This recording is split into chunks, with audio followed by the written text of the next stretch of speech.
Hello everybody, welcome to match 4 of our 5-match league. Hopefully we can turn the tide here and redeem ourselves a bit. It's quite possible I've been keeping sketchier hands than I should be. I think this hand is certainly keepable, though. Hopefully do not live to regret those words. I suppose I would not live to regret them, if it was in fact a mistake. Alright, a human deck. We have nothing but removal in our hand, I like that. So I could just Deadweight this right away, but I think I'm going to hold up, wait for the Silkwrap, since he's likely to play another creature next turn and then transform the Gossip Mongers. I can just wait until then. Silkwrap them now. An Envoy, and a Kytheon.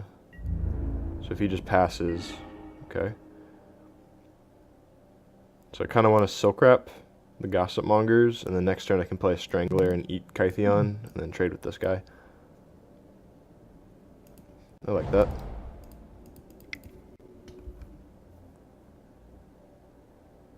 Kytheon will not be able to transform because he needs 2 fellow attackers. Gossip Monger has the most damage potential. And if it transforms, it also puts it out of reach of the Strangler or a number of other things. If he has like an Always Watching or a Thalia's Lieutenant to follow up, put counters on everything, I like leaving behind the 1 toughness things that I can still Deadweight. So we've got land. If we find preferably a Demonic Pact or a Starfield, that could be super nice. Or an Angelic Purge even, since we'll be able to sacrifice the be able to get rid of the Gossip Monger being held by the Silkwrap via Wasteland Strangler, and then we will not mind purging at the cost of the wrap. Alrighty, so Kytheon is flying now. We definitely want to deal with them now, so let's go ahead and play the Strangler and be ready to block the Expedition Envoy, unless he spends all of his turn next turn putting the Griff's Boon over here. I'm not going to block the first striker, and I can't block the flyer. So it would,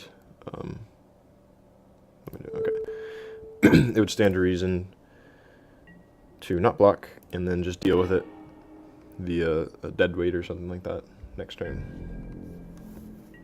Our Sunken Hollows will come into play untapped, so we could also have blue mana ready for a Disperse, and the following turn we'll have Silumgar's Command, so we've got some options here. We could even just start attack. Oh, okay. Declaration's down. Happy with that. Gives us a card later.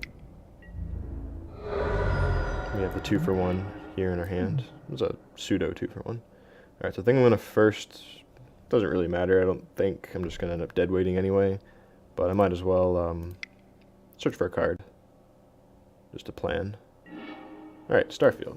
So, if I Deadweight the Knight, then I can play Starfield, and then the turn after that start bringing back Deadweight every turn. He's only got 1 card in hand, so it's going to be exceedingly difficult for him to handle that, I think. Could also start attacking with the Shambling Vent just to buffer our life total. Alright, Always Watching, extra damage. That's fine and dandy. So he could, if he finds a land next turn, he can bring back the Griff's Boon. We'll still be okay. We'll have Sorin coming soon, so I think I just want the Starfield and then have Sorin up, ready and waiting. Alternatively, we could have the Silumgar's Command to deal with this creature and bounce another or something like that. Or bounce the Always Watching. I think I'm just going to play out the command. And finally, we could also play a land and then have enough mana to activate and attack with the Vent and still have Disperse ready. So if he plays another Always Watching or something, obviously the Deadweight won't be enough on its own, but we'll see what we have here. Okay. That's not too bad for him. I'm gonna, I think, bring back the Deadweight, put it on the Envoy, -3/-3, and Offenza, and bounce the Expedition Envoy this coming turn.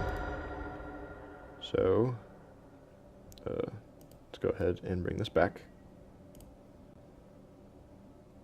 And then finally, I could also bounce the Always Watching after putting this on something with 3 toughness. But I think we're gonna, let's think, play Sorin and kill something, or command and bounce one, kill the other.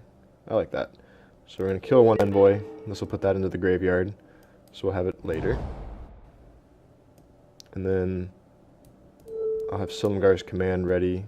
He's only gonna have 1 card in hand next turn. See what he draws. We could always threaten to activate the vent, block, and bounce the Always Watching or something, but that's not likely to happen, so I'm just going to pass.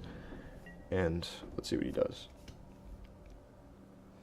Hopefully he just goes land, Griffspoon. Alright, I think we got this game under control then.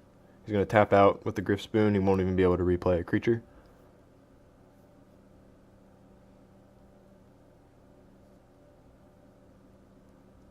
And then we can play Sorin, start plussing him. We'll have Shambling Vent ready.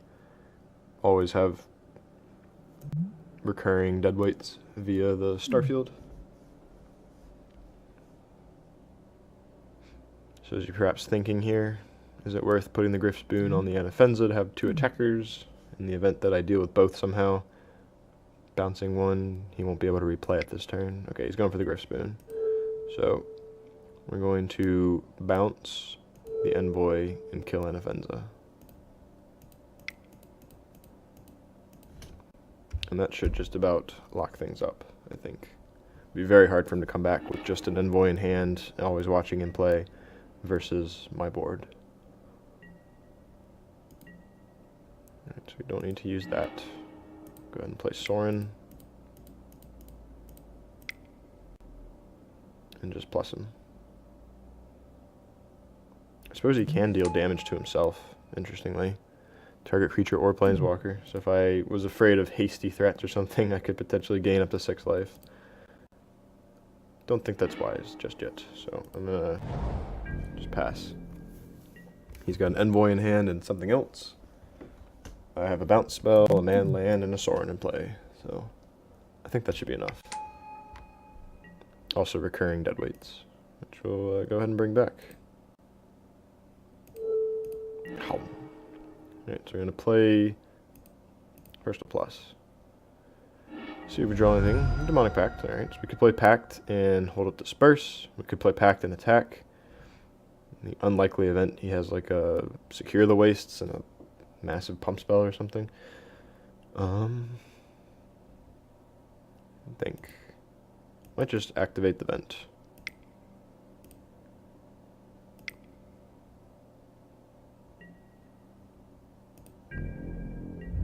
Get on the beatdown plan here. Play a land in Demonic Pact, I suppose. Kills him the fastest. He can't cast an Avacyn, obviously. That would be one concern. I would have kept with the Disperse if he did, but okay, he scoops. So we would have found a Silkwrap next turn, plus Sorin, found a Swamp, so we didn't really have too much action, but between the Pact and the Planeswalker, I think we had sufficient amounts. So, up against a human deck. Definitely bring in Bloodcurse Knights. Virulent Plague, I haven't seen Ormondal or Secure the Wastes just yet. They could be there. Could bring in a Transgress the Mind for Avacyn and Always Watching, but I'm not a particular fan of a do-nothing card on the draw against an aggressive deck. I mean, it does something, but I'd ideally like to be answering cards on the board rather than potential cards in his hand.